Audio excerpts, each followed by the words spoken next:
جان خیلی ما قرض فرزندی ما ادا کردیم.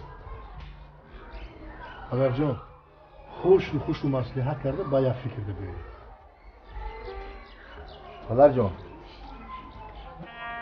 این عروس ها آورده بینه مصلحت کنه با خلاص شما ده گاوزنه. بله پدر جان. خب مایل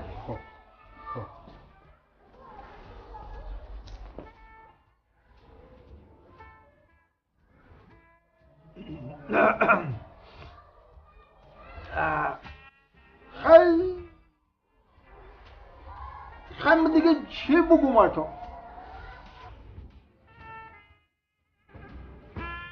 نه که من یک چیز گفتنی هست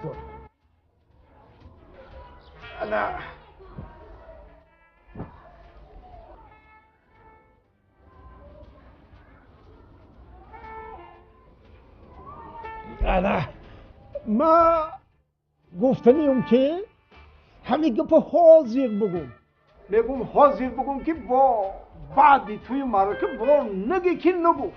الان که ما چی گفتنیم؟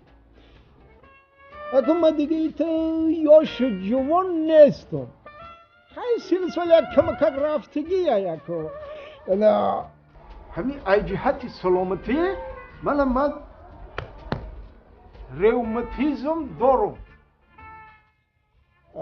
بعد من میان دردم دارم. بعد گوش دردم دارم. یعنی چشم دردم دارم. من سر دردم دارم. با نگی که نگفت. میگم همین ما یه چی رو نفهمیدم. چی رو نفهمیدی؟ پرس. یگان چیزی باشه که شما نداشته باشه. هست. چی؟ دندان ندارم.